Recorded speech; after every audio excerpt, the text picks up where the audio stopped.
விவசாய பொருட்களை வாங்குவதற்கு விற்பதற்கான அதை தேக்கி வைப்பதற்கான கோடவுன்ஸ் உருவாக்குறது. இந்த வேலையில தான் எல்லாமே அடானி லாஜிஸ்டிக் அதுக்கு பிராக்கெட்லாம் எந்த ஊரில் 21 கம்பெனிகள் முன்கூட்டியே திட்டமிட்டு பதிவு செய்துட்டு தான் அதுக்கு பிறகு தான் சட்டம் வருது.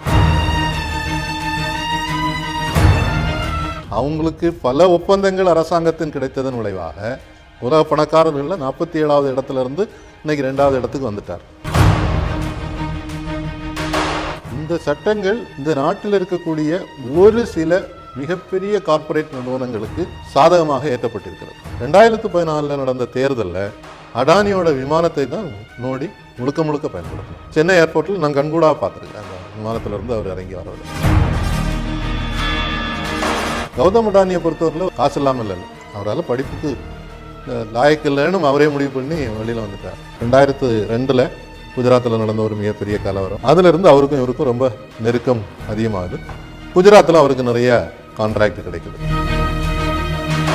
ஆஸ்திரேலியாவில் ஒப்பந்தம் போடுறாங்க. அந்த ஒப்பந்தத்தில் போடக்கூடிய நேரத்தில் நரேந்திர மோடி கூட இருக்கிறாரு. அதுவே நியாயம் கிடையாது. விவசாய நிலத்தை விவசாயம் அல்லாத தொழிலான கோடவுன் போடுறதுக்கு அனுமதி கொடுக்கணும். கொரோனா காலகட்டத்தில் ஊரடங்குகள் நடந்துட்டு இருக்கிற நேரத்தில் இது நடக்குது. இந்த காலகட்டத்தில் தான் 6 விமான நிலையங்கள் அவருக்கு கொடுக்கப்பட்டிருக்கு. 4 துறைமுகங்கள் புதுசாக கொடுக்கப்பட்டிருக்கு. வங்கித்துறையிலிருந்து அவர் வாங்கியிருக்கிற கடன் அது இந்திய மதிப்பில் பார்த்தீங்கன்னா 2,75,000 கோடி ரூபாய். விவசாயிக்கு கடன் கொடுக்கறதன் மூலமாக அடானிக்கு கொடுத்த கடனை திருப்பி வசூல் பண்றதுக்கு வாய்ப்பு கிடைக்குது பேங்க்ல கடன் வாங்கணும்னாலே அடானி அம்பானி போன்ற கார்ப்பரேட் நிறுவனங்கள் இல்லாமல் ஒரு சாதாரண விவசாயியோ ஒரு சாதாரண வியாபாரியோ கடன் வாங்க முடியாதுன்னு சூழ்நிலை வரும். இதனுடைய விளைவு என்னவாக இருக்கும்னா விலையை தீர்மானிப்பது இந்த நிறுவனங்களாக இருக்கும். பல மடங்கு விலை அதிகரிக்கும். இந்த சட்டங்கள் அமுல்படுத்தப்படும் போது ஃபுட் கார்பரேஷன் ஆஃப் இந்தியா இருக்காது, ஏபிஎம்சி இருக்காது, ரேஷன் கடைகள் இருக்காது. நம்ம நாட்டில் ஒரு 86% விவசாயிகள் சிறு குறு விவசாயிகள். அவங்களுக்கு இன்னைக்கு கடன் கிடைக்கிறது ஏற்கனவே பெரிய பிரச்சனையாக இருக்கு.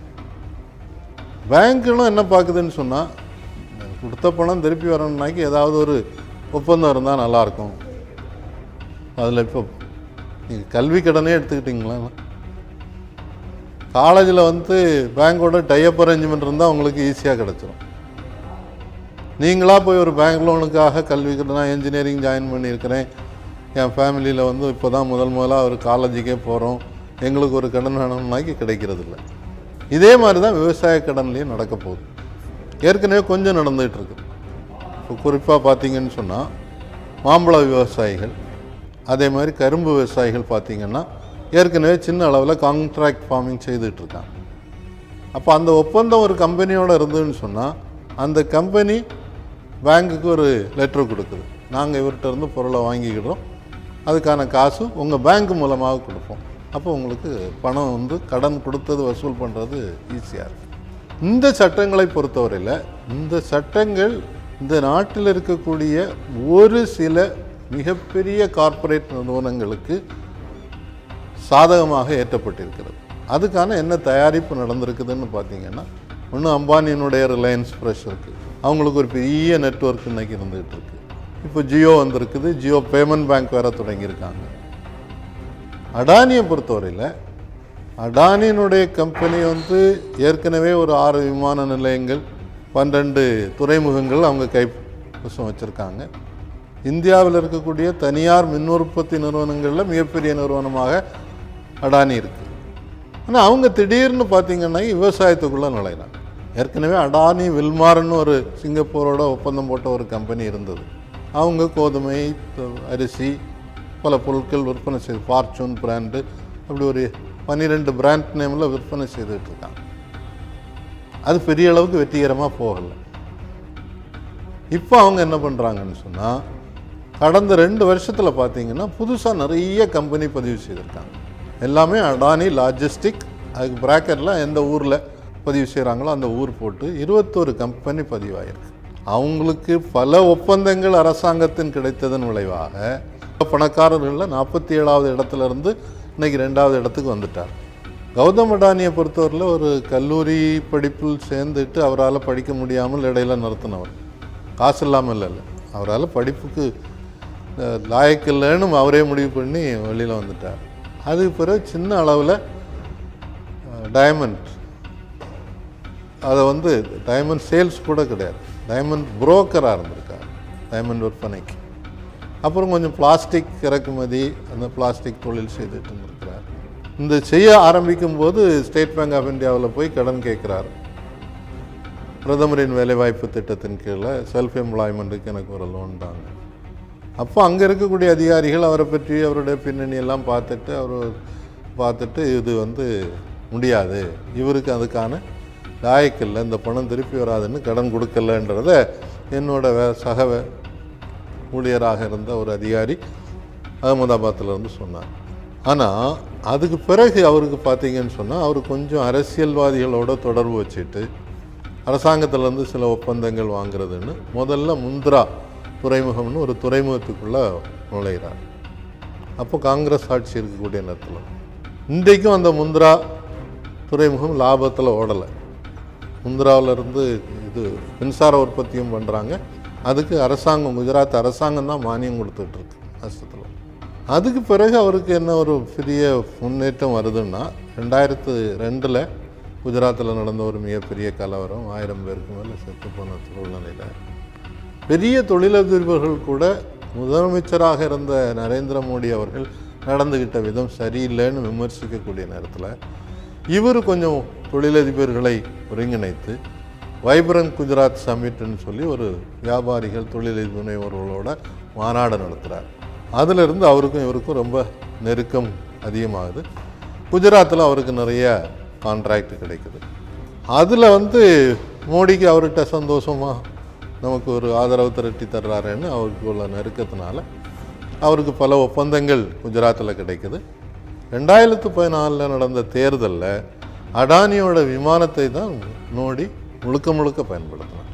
இந்தியா முழுவதும் தேர்தல் பிரச்சாரத்துக்கு போகும்போது அவருடைய விமானத்தில் தான் போனார். நான் சென்னை ஏர்போர்ட்டில் நான் கண்கூடாக பார்த்துருக்குறேன் அந்த விமானத்திலிருந்து அவர் இறங்கி வர்றதை. அப்போ அந்த அளவுக்கு நெருக்கம் வந்ததன் காரணமாக 2014 பார்த்தீங்கன்னாக்கி ஒரு அதிவேக வளர்ச்சி. இந்த காலகட்டத்தில் தான் 6 விமான நிலையங்கள் அவருக்கு கொடுக்கப்பட்டிருக்கிறது. இந்த காலகட்டத்தில் தான் 4 துறைமுகங்கள் புதுசாக கொடுக்கப்பட்டிருக்கு. பக்கத்தில் இருக்கக்கூடிய கேரளாவில் இருக்கக்கூடிய விழிஞ்சம் துறைமுகம் உட்பட அரசாங்கம் கொடுக்குது. அப்போது அவர் வந்து ஒவ்வொரு துறைகளாக அதிகமாக புதிய துறைகளுக்குள்ளே போயிட்டே இருக்கிறாரு. ஏற்கனவே மின்சார உற்பத்தி, அதுக்காக வந்து கோல் நிலக்கரி இறக்குமதி செய்கிறதுன்றதுக்காக போய் ஆஸ்திரேலியாவில் ஒப்பந்தம் போடுறாங்க. அந்த ஒப்பந்தத்தில் போடக்கூடிய நேரத்தில் நரேந்திர மோடி கூட இருக்கிறாரு. அந்த ஒப்பந்தத்தில் State Bank of India chairman Arundhati Bhattacharya உங்களுக்கு எவ்வளோ கடன் வேணாலும் தருவோம்னு அங்கே போய் உட்கார்ந்துருந்து ஒப்பந்தம் போடுறாங்க. அதுவே நியாயம் கிடையாது, ஒரு ஸ்கீமே ரெடி ஆகலை, ஆனால் அதுக்குள்ளே நாங்கள் தருவோம் அப்படின்றது. அப்போ அவங்களுக்கு வந்து ஒரு நம்பிக்கையை அங்கே ஆஸ்திரேலியா கவர்மெண்ட்டுக்கு உருவாக்குறதுக்காக அது நடக்குது. அதுக்கு பிறகு பார்த்திங்கன்னா இந்த அக்ரி துறையில் வந்து இவங்க வந்து அந்த அடானி வில்மார்லேருந்து ஒரு 12 பிராண்டில் விற்பனை செய்கிறாங்க. அது பெரிய லாபத்தில் போகலன்னும் போது லாஜிஸ்டிக்ஸ், ஏற்கனவே உங்களுக்கு துறைமுகம் இருக்குது, இப்போ விமானம் கிடச்சாச்சு, அதனால் லாஜிஸ்டிக்ஸுக்குள்ளே போவோம். அப்போது விவசாய பொருட்களை வாங்குவதற்கு, விற்பதற்கான, அதை தேக்கி வைப்பதற்கான கோடவுன்ஸ் உருவாக்குறது. இந்த வேலையில் தான் 21 கம்பெனிகள் முன்கூட்டியே திட்டமிட்டு பதிவு செய்துக்கிட்டு தான் அதுக்கு பிறகு தான் சட்டம் வருது. அப்போ அந்த சட்டம் கொண்டு வரும்போது அதில் என்ன வருது, இன்னைக்கு நீங்கள் பதுக்கி வைக்கக்கூடாதுன்னு ஒரு கட்டுப்பாடு இருக்கிறத மாற்றி எசென்ஷியல் கமோடிட்டிஸ் ஆக்டில் ஒரு மாற்றம் கொண்டு வந்து நீங்கள் பல பொருட்கள், உருளைக்கிழங்கு, சிறுதானியங்கள், பருப்பு வகைகள், இதெல்லாம் வந்து நீங்கள் எவ்வளவும் வச்சுக்கலாம், ஸ்டாக் வைக்கலாம். அப்போ அது யாருக்கு உதவுது? அடானிக்கு நேரடியாக உதவுது. அவர் எவ்வளோ வேணாலும் கொள்முதல் செய்து வச்சுக்கலாம். அது கூட விலை கூடுதலாகத்தான் கிடைக்குதுன்னாக்கி அவருக்கு ஏற்கனவே இறக்குமதி லைசன்ஸ் இருக்குது. இந்தியாவில் மிக அதிகமான எண்ணெய் வித்துக்கள், சமையல் எண்ணெய் இறக்குமதி செய்கிறது ஏற்கனவே அடானி தான் செய்துட்ருக்கார். ஃபார்ச்சூன் என்ன பேரில் சன்ஃப்ளவர் ஆயில் இருக்குது, காட்டன் சீட் ஆயில் இருக்குது, நல்லெண்ணெய் இருக்குது, மஸ்டர்ட் ஆயில் இருக்குது. இது எல்லாமே வந்து வெளியிலேருந்து இறக்குமதி செய்து விற்பனை செய்துட்ருக்காங்க.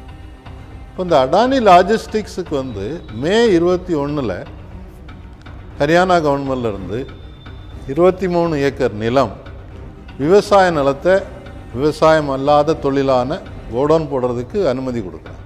2020 மே 21 இந்த காலகட்டத்தில், இது கொரோனா காலகட்டத்தில் ஊரடங்குகள் நடந்துட்டு இருக்கிற நேரத்தில் இது நடக்குது.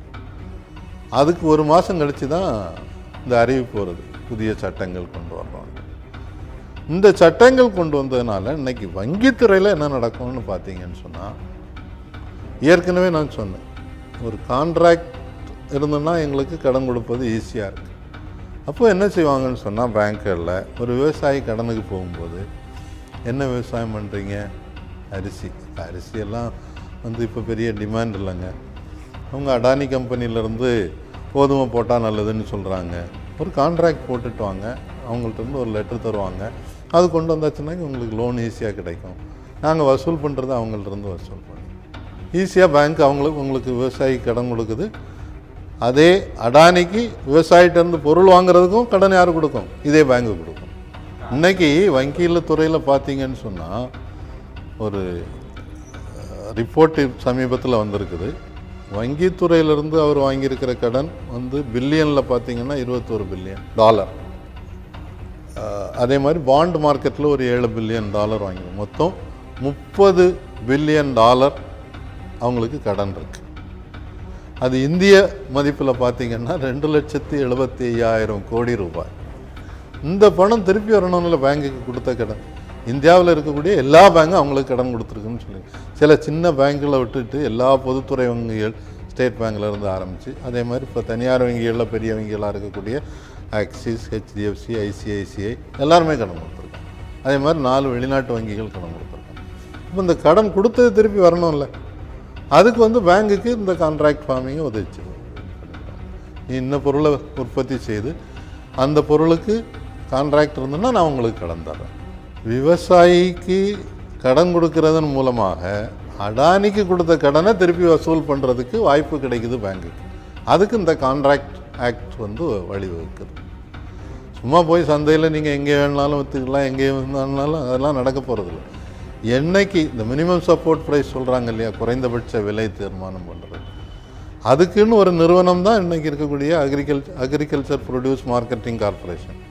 அதை ஒழிச்சிட்டிங்கன்னு சொன்னால் இங்கே தீர்மானிக்கிறத பிரயோஜனமே இல்லை இல்லையா. யார் வாங்குவாங்க? நீங்கள் ஒரு அமௌண்ட் அனௌன்ஸ் பண்ணலாம், ஆனால் அங்கே இருக்கக்கூடிய கார்ப்பரேட் நிறுவனம் எந்த விலையை நிர்ணயிக்குதோ அதுதான் கடைசியில் விலையாக இருக்கும். கான்ட்ராக்ட் ஒப்பந்தத்தில் அதுதான் ஒரு பெரிய பிரச்சனை இருக்குது. விலையை தீர்மானிக்கிறதே அந்த கம்பெனியாகத்தான் இருக்கும். இப்போ இதில் இந்த கடன் ஒன்று விவசாயிக்கு உள்ள கடனை சொல்லுவோம், ரெண்டாவது மற்ற கடன்கள் இருக்குது. இன்றைக்கி வேர் ஹவுசிங்க்குன்னு கடன் கொடுக்குறோம். அதுலேயும் என்ன நடக்கும்னு சொன்னால், அடானியோட வேர் ஹவுஸில் நீ பொருளை வச்சுக்கிட்டேன்னா உனக்கு வந்து கிரெடிட் தர்றோம்.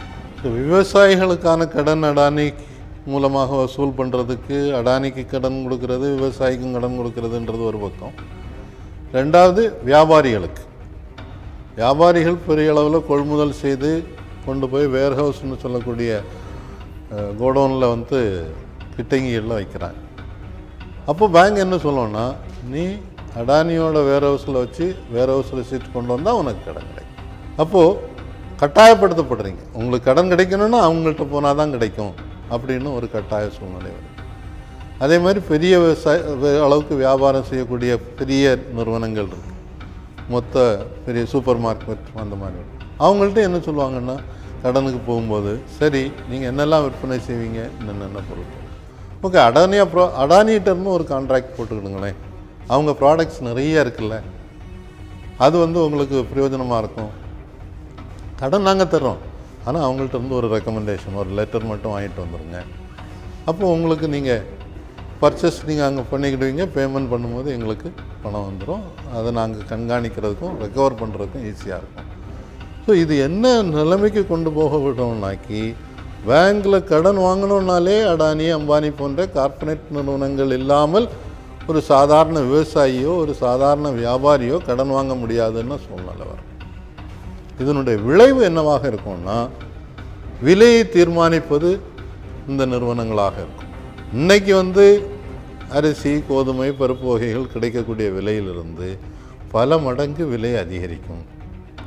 இன்றைக்கி உலக சந்தையோடு கம்பேர் பண்ணி பார்க்கும்போது இன்றைக்கும் நம்ம நாட்டில் ரேஷன் கடையில் கிடைக்கிறதுனால நமக்கு இன்றைக்கி கொஞ்சம் சாப்பிட முடியுது பெரும்பான்மையான மக்களுக்கு. ரேஷன் இல்லைன்னு போச்சுங்க. இப்போ இந்த ஏபிஎம்சி இல்லைன்னா ரேஷன் கடை இல்லை. ஃபுட் கார்பரேஷன்லேயே இப்போ 40% அவங்களுடைய லாஜிஸ்டிக்ஸ் அடானிக்கு கொடுத்துட்டாங்க. அப்போ ரேஷனே இல்லாமல் போச்சுன்னாக்கி விலை எப்படி கூடும்னு நீங்கள் யோசித்து பார்க்கலாம். படிப்படியாக இது நின்று போகும். இந்த சட்டங்கள் அமுல்படுத்தப்படும் போது ஃபுட் கார்பரேஷன் ஆஃப் இந்தியா இருக்காது, ஏபிஎம்சி இருக்காது, ரேஷன் கடைகள் இருக்காது. அப்படி வரும்போது எல்லா பொருட்களுடைய விலையும் கூடும். அந்த விலையை தீர்மானிப்பது என்பது பெரு நிறுவனங்களாக இருக்கும், அடானி அம்பானி போன்ற நிறுவனங்களாக இருக்கும்.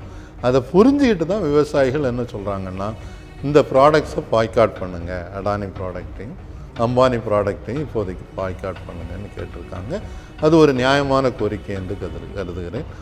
மக்கள் ஒரு தொலைநோக்கு பார்வையோடு என்ன நடக்க போகுதுன்றதை சிந்தித்து இந்த விவசாயிகள் போராட்டத்திற்கு ஆதரவு கொடுப்பது தேவை என அன்போடு கேட்டுக்கொள்கின்றேன். நன்றி, வணக்கம்.